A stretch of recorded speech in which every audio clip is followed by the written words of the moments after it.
ఒక ఆయన పరిస్థితి అదే. ఏం చెప్తున్నారా మా పరిస్థితి ఒంటి మీద గుడ్డ బండ మీద గుడ్డ ఆయన అంటే నాకు అర్థం కాదు. ఏమిటంటే ఓ బండ మీద అంటే ఉతకడం, ఒంటి మీద ఒకటి అది ఉతికి ఆడితేనే ఇది లేదా ఏం లేదు. అలాగే ఓ బట్టను అలాగే తొడిగే రకాలు కాదు, మన మనానికి ఏదో రకంగా దాన్ని ఉతికి తీసుకోవచ్చు.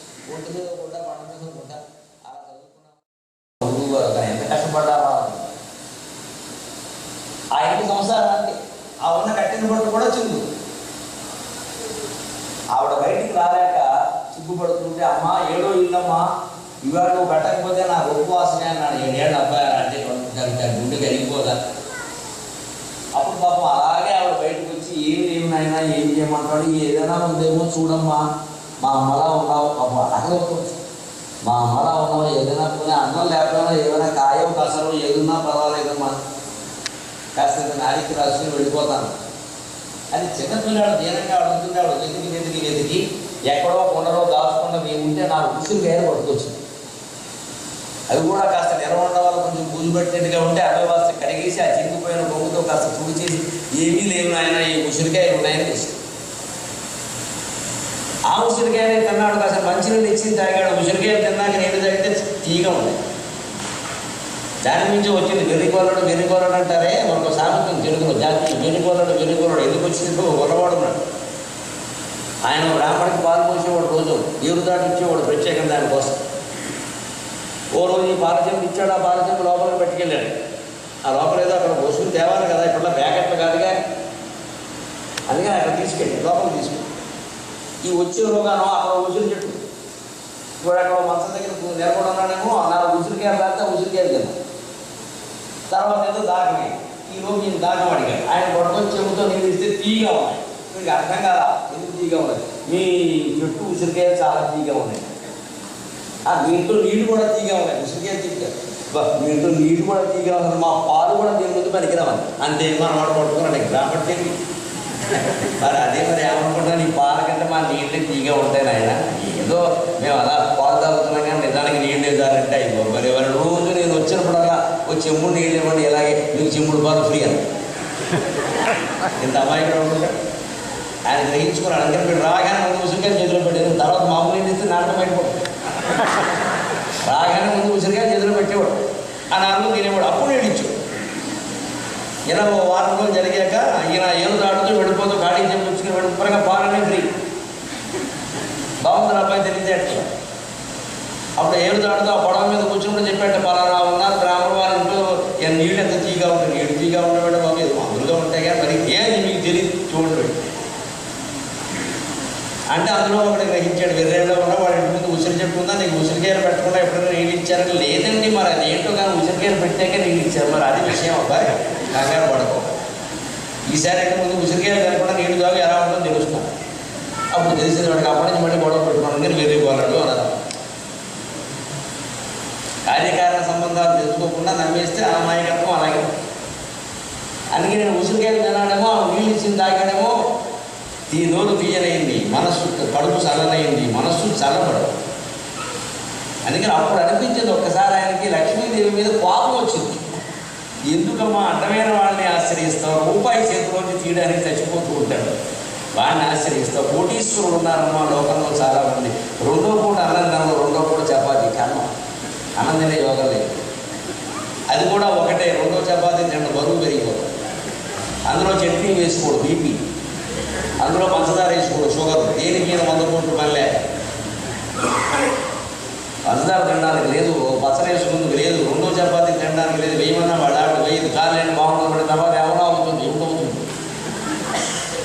ఇందుకు ఐశ్వర్యం మనం అనుకుంటాం. పూర్వం కోటికి పడగెత్తడం అన్నారు తెలుగులో ఒక జాతి. కోటికి పడగెత్తడం, 1 కోటి రూపాయలు సంపాదించిన వాడు పూర్వం చాలా అద్భుతం కదా. ఆ రోజుల్లో 1 కోటి రూపాయలని ఆ ఇంటి మీద ఆదిశేషుడు పడగన పెట్టేవాడు. మేము 1 కోటి రూపాయలు సంపాదించామని చెప్పడం కోసం గర్వంగా. ఊళ్ళో వాడు కూడా వాళ్ళని చూసి దండం పెట్టుకో మహానుభావుడు కోటికి పడగెత్తారు, దండం పెట్టుకోడు. అలాంటి వాళ్ళని చూస్తే మనకి పుణ్యం వచ్చే జన్మలోనే మనకి ఆ యోగం పడుతుంది.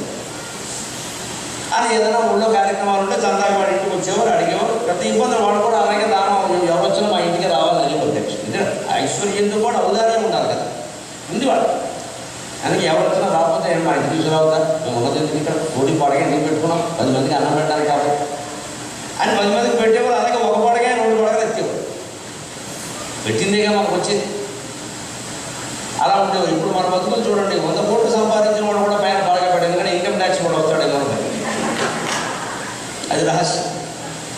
ఇక్కడ దాచుడు శిశు బ్యాంకులో దాచు, అది ఎప్పుడు పెట్టేది లేకపోతే మంచం కింద పడతాడు, తెల్లవారు చూసుకుంటూ ఉంటాడు. ఇంకంతే, ఇంకేం సంసారం అనేది ఏం లేదు అక్కడ కూడా. ఇంకా సినిమా నటి వాళ్ళు అయితే నీళ్ళ గదుల్లో కూడా దాస్తున్నారు పడకలకి. ఎందుకు వచ్చింది ఇదంతా? డబ్బు ఎందుకు అర్థం కాలేదు. ఉండి సంపాదించుకుంటున్నాం, సంపాదించినంత మాత్రం సుఖం ఉండదు. అందుకని ఆచార్య స్వామి అన్నారు, ఎందుకమ్మా వాడిని వీళ్ళని ఆశ్రయిస్తున్నాడు. లక్ష్మీదేవి ఆశ్రయించేటప్పుడు ఎవరికి ఐశ్వర్యం పట్టదు కదా, లక్ష్మీ కటాక్షం అంటారు కదా. మరి ఇటువంటి వాళ్ళని ఆశ్రయించవచ్చు కదా. ఆవిడ ఉన్న దాంట్లో నాకు నా ఉసిరికాయలు పెట్టింది అంటే ఆవిడకి డబ్బు ఉంటే ఎన్ని దానాలు చేస్తుంది. అంతెందుకు ఆ చినిగిపోయిన చీర అంటే ఆవిడకి కొద్దిగా.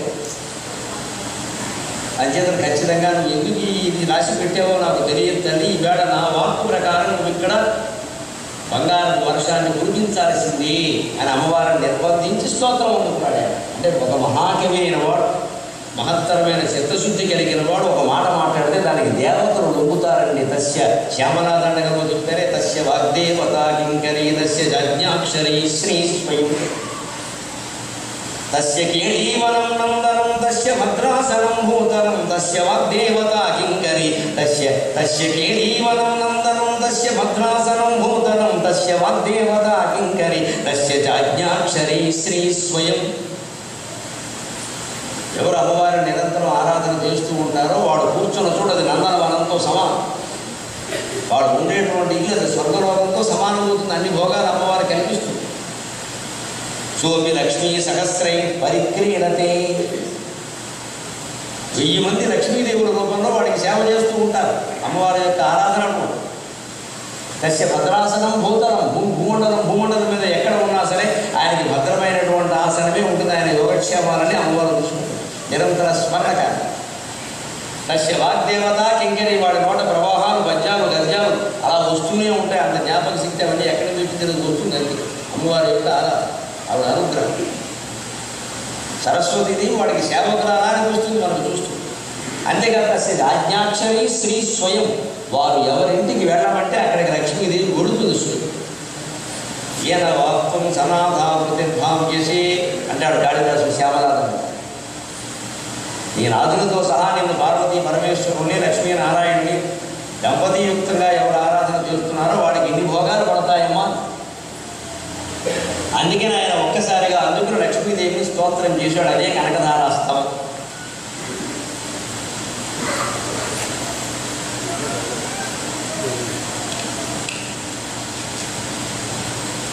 వందే వందాను వందానం ఇందిరానంద మందిరం అమందానంద సందోగ బంధురం సింధురాననం అంగం హరే పులక భూషణమాశ్రయంతి భృంగంగనేవ ముకుళాభరణం తమాలం అంగీకృతాఖిల విమోదిర పాంగలీల మాంగళ్యదాస్తు మమ మంగళదేవతాయ ముక్తా ముకుర్విదధతి వదనే మురారేగే ప్రేమత్రవా ప్రణిహితాని గతాగతాని మాలాదృశోర్మధుకరీవ మహోత్పలేయ సామే శ్రియం దిశతు సాగర సంభవాయ విశ్వామరేంద్రపదం.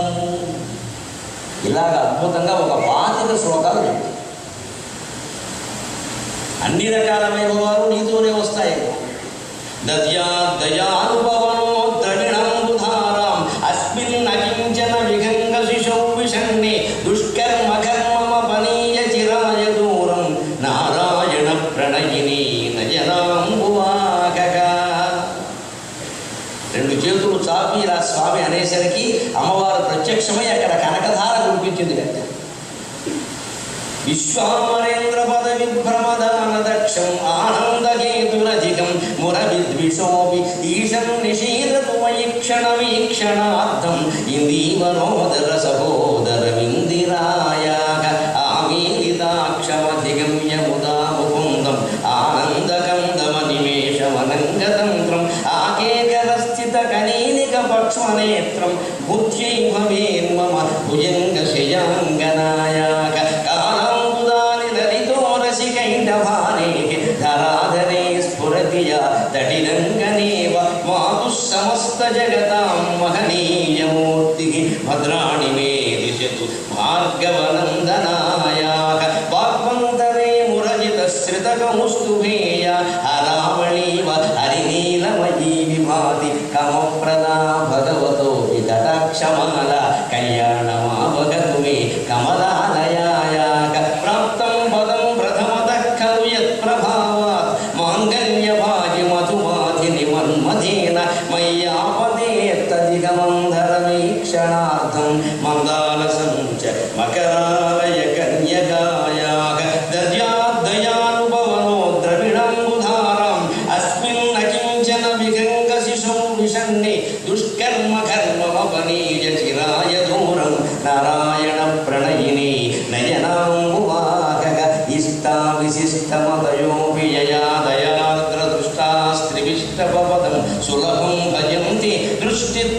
దృష్ట కమలోదర దీప్తికి ఇష్టాం పుష్టిం ఋషేష్టమమ పుష్కరవిష్టరాయాగ గీర్దేవతేతి గరుడధ్వజ సుందరీతి శాకంహరీతి శశిశేఖర వల్లభేతి సృష్టిస్థితి ప్రళయకేషు సంశ్రితాయై తస్యై నమస్త్రిభువనైక గురోస్తరుణ్యై.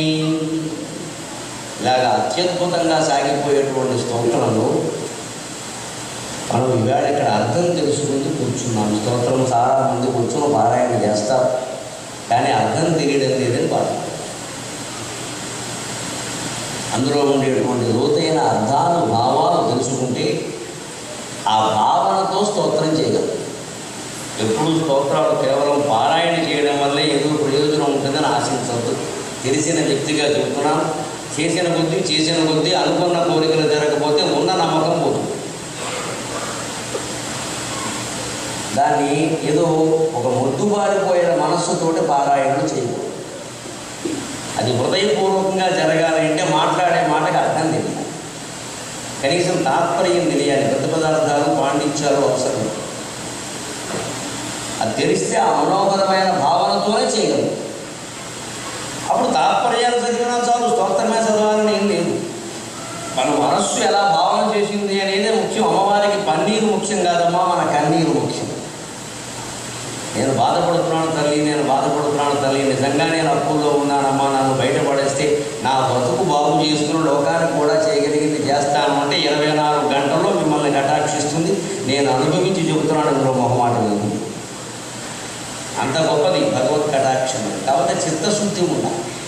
ఇలా ప్రార్థన మొదలుపెట్టినప్పటి నుంచే డోర్ కట్టింగ్ తీసి చూస్తూ కూర్చోకూడదు. కొరియలు వస్తుందా ఏమొస్తుందా, ఇక ఎక్కడి నుంచి పొద్దున చదవాలా, సాయంత్రం చదవాలా, మడిగట్టుకోవాలా, గడిగట్టుకోవాలా, మంగళవారం చదవాలా, శుక్రవారం చదవాలా, మా ఆడపడుచుతో కూర్చుని చదవచ్చా, ఆవిడ వెతలతో ఇది కొమ్మలు అడ్డుకుపోయినట్టు వెతలతో పోయింది. నేను చదువుతుంటే ఆవిడ కూడా తెలియజేస్తుంది, ఏమైనా దోషాలు ఉంటాయా, ఏం గొడవలండి ఇవన్నీ. అసలు మనం కొంత చదవడం మనకి ఇష్టం లేదు, వాడు బాగుపడడం కూడా మనకి ఇష్టం లేదు. ఎందుకంటే ఆవిడ ఆడపడుచు ఆవిడ చేసుకుని బాధపడతారు. మనకుండేటువంటి రాగద్వేషాలని దేవతలకు అండగడతాం, దానికోసం కాదండి. సకల దేవతా స్వరూపుడిగా చెబుతున్నారు ఆవిడ ప్రత్యేక.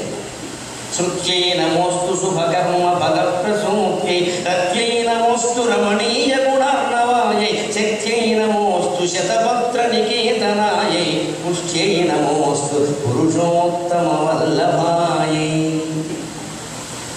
ఎంత అందమైనటువంటి మాటలు, ఎంత అద్భుతమైనటువంటి మాటలు. ఈ స్తోత్రానికి ప్రాథమికమైనటువంటి లక్షణం గమనించండి. వందే వందారు మందారం. స్తోత్రానికి ముందు గణపతి ప్రార్థన చూస్తున్నారు. మన సంప్రదాయం ప్రకారం ఏం చేయండి ముందు గణపతిని ఆరాధన చేయాల్సి, లేకపోతే అది ఫలించదు.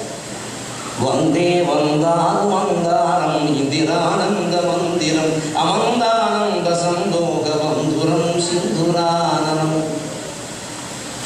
వందారు మందారం, మందారు జనులు అంటే భక్తజనులు. భక్తజనుల వారిని మందార వృక్షం కల్పవృక్షం లాంటి వాడవయ్యా విఘ్నేశ్వర స్వామి. ఇందిరానంద మందిరం అమందానంద సందోగ బంధురం సింధురానందం.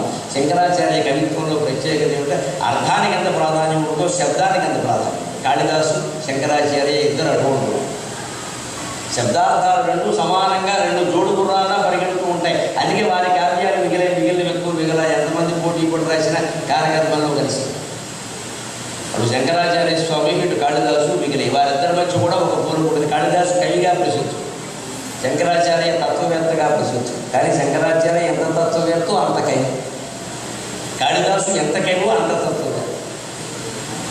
మన లోకంలో ఒక అభ్యాసం ఏమిటంటే ఎవరి మీద ఏ ముద్ర ఏదో ఒక ముద్ర వేసేస్తాం, ఇంకంతే ఆ ముద్ర ఇంకాయన బయట పెడతా ఆ ముద్ర ఇచ్చి.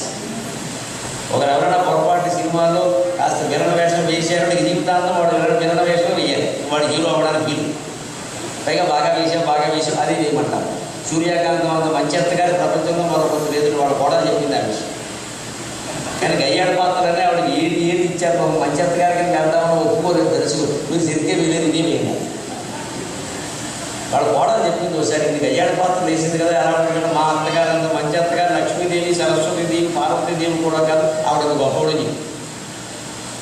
మరి అంత సహృదయం ఉన్న మనిషి సినిమాల్లో అలా ఉండేవాడు. అదే నటన చాలా గొప్ప చమత్కారం ఉండేది. తనకి లేని స్వభావాన్ని కూడా నటించడం ఉండదు, నటించాల్సిన పని ఉందండి.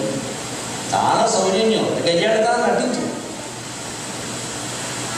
అలాగే మనం ముద్రలు వేస్తాం, ఈయన కవిని, ఈయన తత్వవేత్తని, ఈయన అవధానని, ఈయన ఏదో వక్తని, ఈయన ఏదో భోక్తని, ఏదో అంటే కానీ అందరిలో అన్ని లక్షణాలు ఉంటాయి. ఏదో కొంచెం ఎక్కువ.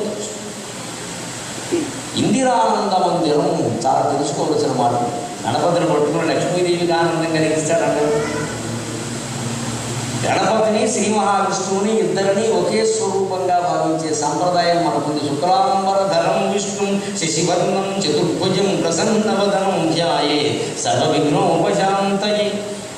ఇది చాలా సందర్భాల్లో ఉంటాయి. దీని మీద ఒక పెద్ద చర్చ కూడా ఉంది. విష్ణు అన్నారు, విష్ణుమూర్తి కదా, పైగా ఇందులో గణపతికి సంబంధించిన మాట ఒకటి కనపడలేదు. ఏదో ఎరుగుతుండడం అవన్నీ ఉండాలి కదా. గణపతి అంటే ప్రత్యేకతలు కొన్ని ఉన్నాయి. అవి ఏమీ లేకుండా ఒక పొట్ట గురించి, ఎరుగు దొండ గురించి, ఉండరాల గురించి ఏమీ లేకుండా గణపతి ఏమిటి, పైగా విష్ణు మనం స్పష్టంగా ఉంది. ఈ తికమక ఎందుకు వచ్చింది అంటే, పార్వతీ పరమేశ్వరుడికి వివాహమైన తర్వాత మంచి సంతానం కలగాలి, దైవత్వం ఉన్నటువంటి సంతానం కలగాలి అన్న ఉద్దేశంతో పార్వతీదేవి స్వయంగా విష్ణుమూర్తి గురించి తపస్సు చేసింది. వాళ్ళ ఆయన గురించి చేయొచ్చు కదా అంటే, లోకంలో ఉన్న వ్యవహారమే. మేనమామ నచ్చినట్టుగా భార్యకి బాగుంటుంది, అన్నగారు నచ్చినట్టుగా భర్త నచ్చదు. మా అన్నయ్య అంటారు, అది శల్యుడికి ఆయన అన్నయ్య. అందుకని మా అన్నయ్య జగన్నాటక సూత్రధారి జగన్నాథుడు, నాకు అలాంటి కొడుకు కావాలి, మీలాగా పిచ్చగాడు ఉంటే కుదరదు. సరే బాగుంది, మీ అన్నయ్యనే ప్రార్థించుకోవాలండి. మామూలు సంతానం కోసం అయితే మామూలు వ్యవహారమే, కానీ దైవం కలగాలి కదా, వాళ్ళ సంతానాలు వేరు కదా. అందుకని విష్ణుమూర్తి ప్రత్యక్షమే, అమ్మ సోదరేమని నీకేం కావాలంటే, నీ వెంటి కొడుకు కావాలా? నా వెంటి కొడుకు ఏమిటమో నేనే పుడుతున్నాను. నా వంటి కొడుకు ఏమిటి, చెల్లెలు కొడుకులు పుట్టడం ఎంత సౌభాగ్యం. అందుకని నా వంటి కొడుకు నువ్వు నారాయణ సహోదరి, అందుకని నేనే పుడుతున్నాను. అందుకని శ్రీ మహావిష్ణువే స్వయంగా గణాధిపతిగా ఆవిర్భవించాడు. అందుకని ఆయనకి సంబంధించినవి ఈయనకుండా, ఈయనకి సంబంధించినవి ఆయన. అందుకే మనం లక్ష్మీ గణపతిని విగ్రహం పెడతాం. అక్కడ లక్ష్మీదేవి ఆయనకి మా అమ్మగారితో సమానం, పొరపాటు వేరే ఆలోచన చేయకూడదు. ఎందుకంటే సాధారణంగా లక్ష్మీదేవికి అప్పటి నుంచి గణపతిని చూడగా వీడు మా ఆయన వరం, ఆయనే పుట్టడని అస్తమాని మనవని ఎత్తుకుని కూర్చునేది.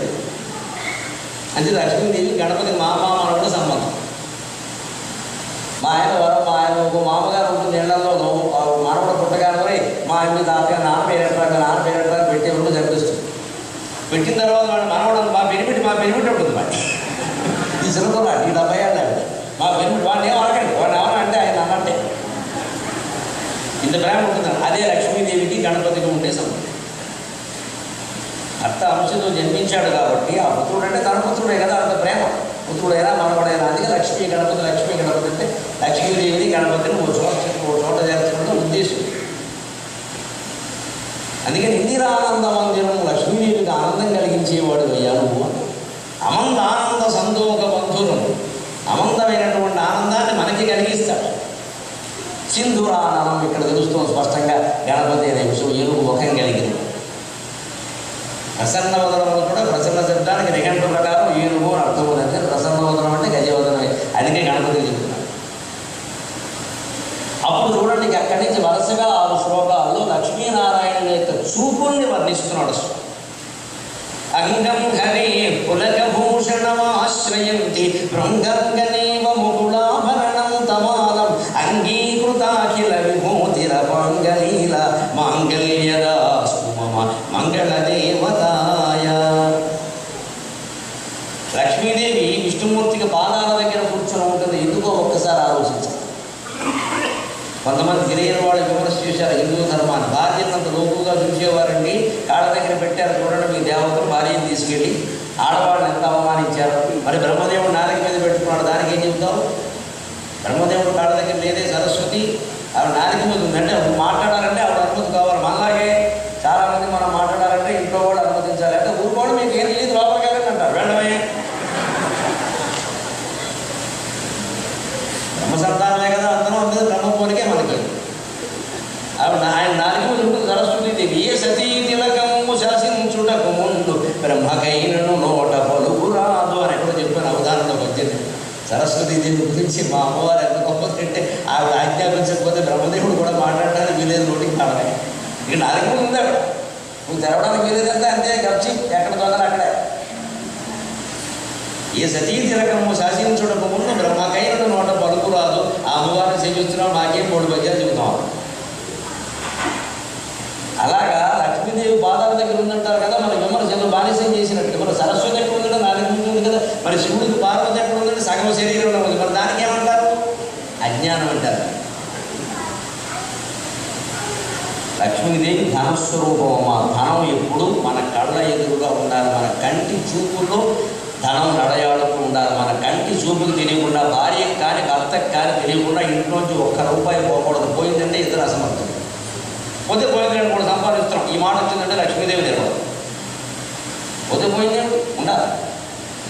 భార్య భర్త ఇష్టపడి 1,00,000 రూపాయలు దానం ఇచ్చారు, వేరే విషయం. కానీ ఇంట్లోకి తెలియకుండా, ఇద్దరికి తెలియకుండా, పిల్లల ద్వారా కానీ వేరే వాళ్ళ ద్వారా కానీ 1 రూపాయి పోయినా ఇద్దరు అసమర్థులు. డబ్బులు నిర్లక్ష్యం చేయకూడదు. అందుకే మన సంస్కృతిలో రూపాయి బిళ్ళ కింద పడినా కళ్ళకు అద్దుకుని జేబులో వేసుకుంటాం. మామూలుగా ఊరికి జస్టే కాయిన్ అని మనం భావించాం. ఆశ్చర్యం. కింద పడితే కళ్ళకద్దు. చిన్న ఈనాడు పేపర్ కింద పడినా సరస్వతి దేవి కింద కళ్ళకద్దు. ఒక ఐటమ్ మొక్కన సరస్వతి అన్నాం, ప్రతి రూపాయి బిళ్ళని లక్ష్మి అన్నాం. ఎంత గొప్ప నాగరికత అంటే ఆ గౌరవం, పిల్లలకి ఆ గౌరవం కలిగిస్తే వాడు ప్రతి రూపాయి జాగ్రత్త పెట్టుకుంటారు, నిర్లక్ష్యంగా. అంచేత విష్ణుమూర్తిని ఎదురుగా ఉండాలంటే ఎక్కడ ఉండాలంటే కాళ్ళ దగ్గర ఉండకపోతే ఈయనేమో అనంత శీలమయ్యం గారు సుఖంగా పడుకుంటారు. మరి సుఖంగా కాళ్ళు దాక్కుని పడుకున్న వాళ్ళ దగ్గర ఎదురుగా ఉండకపోతే ఆవిడ ఎక్కడుందో ఇది తెరవడం ఎలాగా అంటే, డబ్బును నీ కనుసన్నల్లో నడిపించుకో, అది గడప దాటకుండా చూసుకో. ఒకవేళ దాటితే నీ అనుమతితో జరగాలని. అందుకోసం లక్ష్మీదేవి నాకంటే పైగా డబ్బుని అక్కడ పెట్టాలి, నెత్తికి పెట్టుకోకూడదు. అందుకే విష్ణుమూర్తి భార్యని నెత్తి మీద పెట్టుకోవాలి, హృదయంలోనే పెట్టుకోవాలి. పైగా మనం కూడా సాధారణంగా చొక్కా దొరుకుతున్న మగవాళ్ళు డబ్బు ఇక్కడే పెడతారు, జేబు ఇక్కడే ఉంటుంది. మనకు కూడా హృదయంలో ఉన్నట్టే మనము విష్ణుమూర్తి. జేబు ఇక్కడే ఉంటుందిగా, చొక్కా దొరుకుతుంటే అందుకని ఇక్కడే మనం డబ్బులు పెట్టుకుంటాం. అందుకని మనము విష్ణుమూర్తి, హృదయంలో లక్ష్మీదేవి ఉన్నది. అందుకే ఎడమేగా జేబు కొడతాడు, దర్జీవాడు కూడా కుడివైపు కొట్టాడు. సరే జీన్స్ ప్యాంట్లు కొత్తగా వచ్చిన 6 జేబులు ఉంటాయి, దేంట్లో కూడా డబ్బులు ఉంటాయి.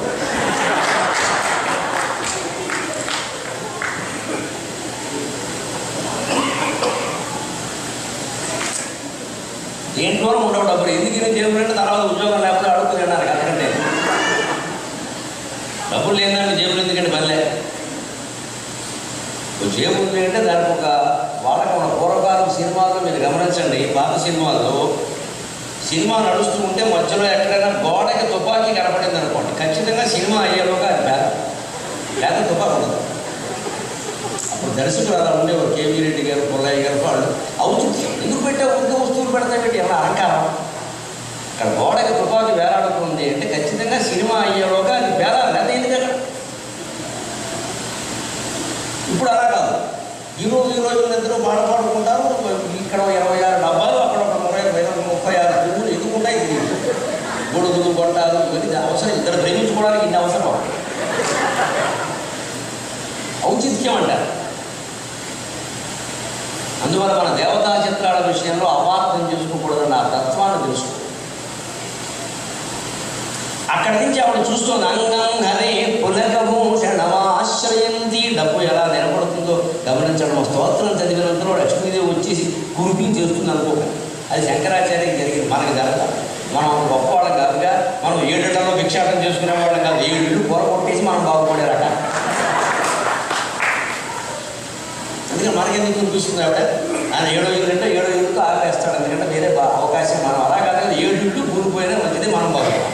వాడి స్థలాలన్నీ మనం ఆక్రమించాలి. అందుకని మనం నేర్చుకోవాల్సింది ఈ మధ్యలో మొదటి 6 శ్లోకాలు కూడా లక్ష్మీనారాయణ మధ్య ప్రేమతో కూడిన చూపుల్ని వర్ణిస్తున్నాను. ఆయన పులకభూషణమాశ్రయంతి. అమ్మవారు చూసింది నారాయణమూర్తి. వెంటనే ఆయన శరీరంలో పులకింతలు వచ్చాయి. భార్యాభర్తల మధ్యలో చూపులు సైతం అంత ప్రభావం చూపించే విధంగా ఉన్నాయి. ఒక సరసమైన చూపు, ఒక శృంగారభరితమైన చూపు, ఒక మంగళప్రదమైన చూపు భార్య నుంచి భర్తకు కానీ, భర్త నుంచి భార్యకు కానీ అలా ప్రసారమైంది అంటే ఆ ఒంట్లో ఒక ఉత్సాహం కలగాలి. ఏమీ కలగట్లేదు అంటే అయిపోయినట్టే సంస్థ. ఎప్పుడు నిత్యనూతనంగా సంసారాన్ని కాపాడుకోవాలగా, ఒకరిని చూస్తే ఒకరికి ఆ శృంగార భావాలు కలిగేలాగా, ఆకర్షణ కలిగేలాగా వీరు అలాగే ఉండాలి, వారి పట్ల వారు అలాగే. అంటే ఇంట్లో ఉన్నా సరే అందమైనటువంటి వస్త్రాన్ని ధరించాలి. సాధారణంగా బయటికి వెళ్ళేటప్పుడు చాలా అలంకారం చేసుకుంటారు. ఎందుకంత అలంకారం అంటే బయటికి వెళ్ళుకున్నాగా అంటే ఇంట్లో ఉన్నవాడు ఎవరైనా పనికిమాలిన వాడే. మగవాళ్ళు అంతే, బయటికి వెళ్ళేసరికి ఒక పెద్ద ప్యాంటు షూటు బూటు పంచే కండువా సమస్తం కట్టి, ఇంట్లో ఉండేసరికి కషాయ వాళ్ళు కూడా ఉండదు, అడుగు కూడా కట్టి అది కూడా సగం ఉన్ని పైకి కట్టేసి అడ్డగా కూర్చోవడం సోఫాలు చిక్కగా ఎత్తిపోతుంది. ఆడదానికి కూడా ఊళ్ళో కనపడదు. అందుకని ఖచ్చితంగా ఇద్దరి పట్ల ఆకర్షణను కాపాడుకు తీరాలి. అందుకే శంకరాచార్య స్వామి లాంటి బాల బ్రహ్మచారి స్తోత్రం ప్రారంభంలో 6 శ్లోకాల్లో శృంగారభరితమైన చూపుల్ని వర్ణిస్తున్నాడు. ఏ భార్యాభర్తల మధ్య శృంగారానుబంధం సహా సమస్తం బాగుంటాయో ఆ ఇంట్లోనే ధనం నిలబడుతుంది. లేదా ఒకరి మీద ఒకరికి ప్రేమ లేకపోతే, ఆకర్షణ లేకపోతే, ద్వేషం కూడా ఉంటే ఎందుకు నిలబడుతుందండి? ఆయన వద్దనలా ఇప్పుడు చేస్తూ ఉంటుంది. ఇంకేది ఉంటుంది డబ్బు? పిల్లాడు ఏదో అడిగాడు, ఆయనకి ఇష్టం లేదు, బాధ్య ఆ కుర్రాడికి అంత ఖర్చు ఎందుకు? మీరు ఇవ్వకపోతే నేను ఇస్తాను, మా పుట్టింటి వాడు ఇచ్చింది అయిపో అమ్మేసైనా సరే ఎందుకు ఉంటుంది డబ్బు? భర్త వద్దంటే భార్య చేసేయడం, భార్య వద్దంటే భర్త చేసేయడం, ఇలా ఉండకూడదు. అలా ఉండకూడదంటే ఇద్దరి మధ్య ముందు అనుబంధం బాగుంటారు. అందుకే వారి ఇద్దరి మధ్య అనుబంధాలు తెలుస్తున్నాయి. ఎంత లక్ష్మీ కటాక్షంలో ఇవి ఎందుకండి? ఒక్కసారి అమ్మవారికి చూడగానే ఆయన శరీరం మొత్తం పులకించారు. తమాల వృక్షం కానుక చెట్టు ఉంటారు తెలుగులో. చీకటి రంగులో ఉంటే దాని ఆకులు నల్లంటి ఆకులు. చీకటిలో అసలు ఆ చెట్టు గుర్తుపట్టడం కూడా కష్టం. శ్రీ మహావిష్ణువు అలా ఉంటాడు. తమాల వృక్షం తాపుంచక్షరగుచ్చు సత్యమి అంటాడు ధనాల రామకృష్ణుడు పాండురంగ మహత్యం. ఆ తాపుంచక్షరము ఉన్న తమాల వృక్షము ఉన్న ఒకటే. దాని ఆకులు నల్లగా ఉంటాయి, ఆ రంగులో ఉంటాడు. ఆ తమాల వృక్షపు మొగ్గలు